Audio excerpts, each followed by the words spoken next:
Now it's your senior year, East Chicago Roosevelt. And during that time, I think Roosevelt's gonna close down eventually, right? Last class. You're the last class of Roosevelt. Mm-hmm. Just give us your feelings on knowing that you can be the last class of Roosevelt, and then give us some feedback on your senior season. Well, of course, we want to go out with a bang, being the last year, and East Chicago tradition, East Chicago Roosevelt rather, and we had a very good basketball team. We were solid from top to bottom. Me, Robbie Brundage was center at 6'7", 6'6". Al power forward at 6'5". I was small forward at 6'5". Ike was two guard at 6'3".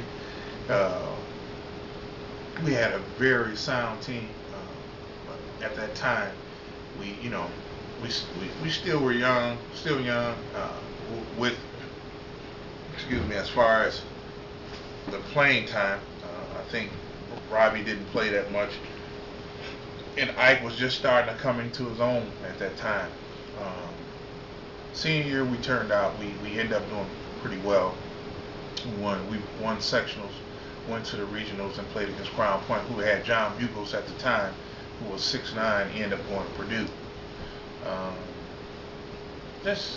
We ended up losing by about, I think, 4 or 5 at the time in the regionals, but we ended up, we had a very good season. I think that we ended up we probably lost maybe about 4 or 5 games, but the games we lost were all close games. We ended up getting, I think Ike at the time was our leading scorer with about 16, 17 a game.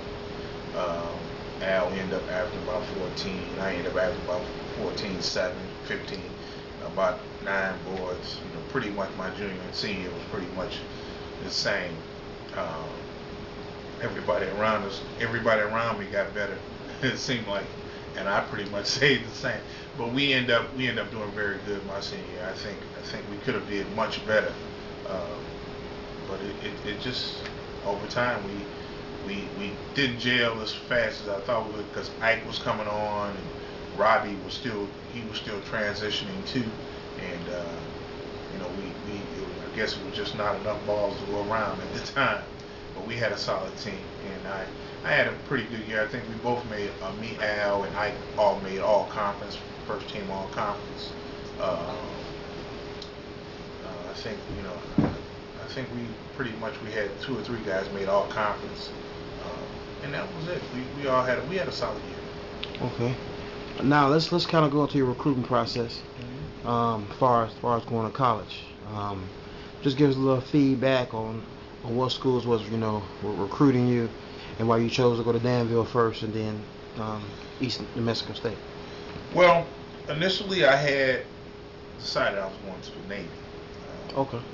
Coming up from a single parent, I had made the choice. I just didn't want my mom to struggle, so I was like, hey, you know what?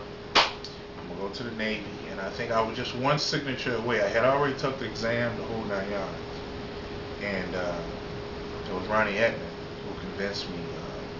Coach Edmonds was the assistant at the time. He had mentioned, he said, Billy, I think you're making a bad choice. You need to attend school, at least go on your visits.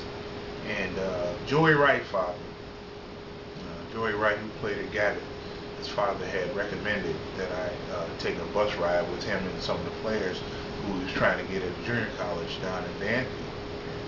And I said, it wouldn't hurt.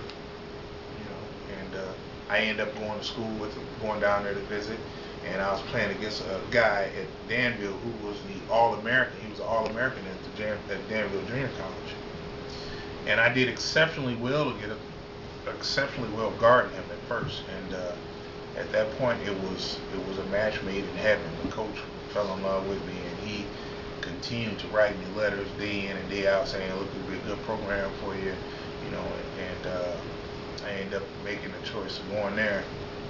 Unfortunately, my freshman year, I had a very good freshman year. I was averaging about 16 a game. We had a guy by the name of John Gaines, was a really good guy. He went to Louisiana Tech, and I had another year to go.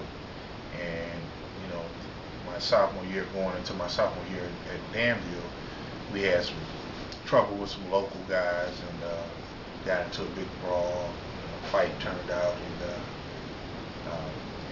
I decided, I said, well, you know what, it was too much going on, and it was a team who the team had a big brawl, so somebody had to take the bulk of it, and I did.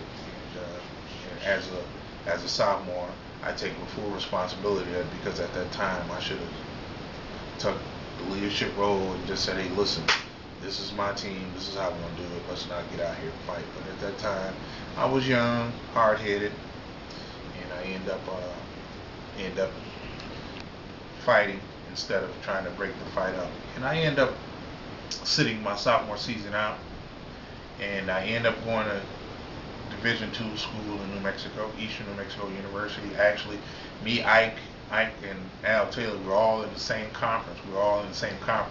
Played high school together and went to the same conference. Went to Eastern New Mexico, and my first season my sophomore season there was pretty good. I ended up averaging about 14, 15 a game as a sophomore, and my junior and senior year, pretty much, I kind of just lost interest, and just there participating. How you lose interest? Well, our coach was Larry Bird's first assistant coach at Indiana State, Earl Dittle. And I was young. After a while, you kind of got burned out playing basketball. Didn't focus like I should have, but was still focused on getting my education, which is still most important to me.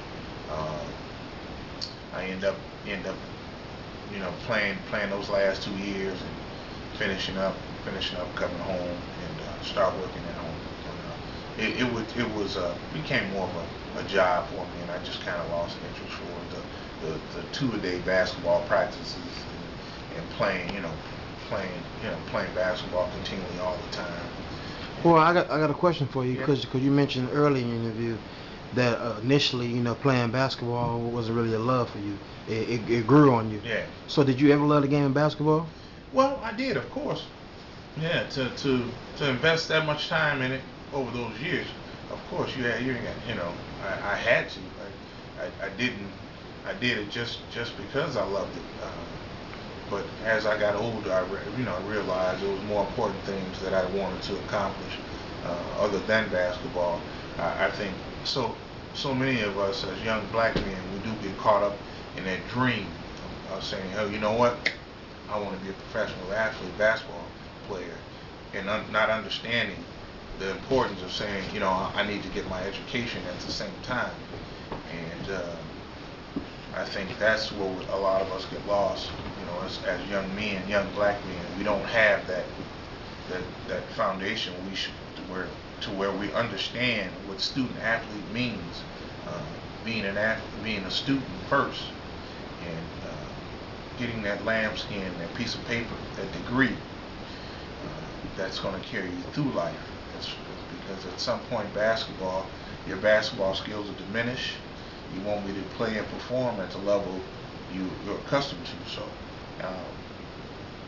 sometimes, at that point in my life, I just recognized it was just something I just didn't have the fire to do anymore. And I ended up coming back home after school. I knew I wanted to coach. I thought, I said, I want to coach. I want to have something to do with the game, just to show these kids how to be better than I was, or be well-rounded, or to be a productive individual in life. It's a different time for kids nowadays. I mean, they're more challenged with so many other things and so many other coaches influenced with AAU and everything else.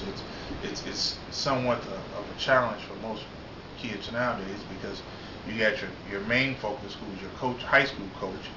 You got your AAU coach, and you got several other people in your ear. So it's definitely a challenge for these kids nowadays, because they don't have the direction, because they're influenced by so many other people. But for us, it was a lot easier, because kids, we had one coach, we had parents at home directing us, molding us, but it's just different now. Kids are totally different.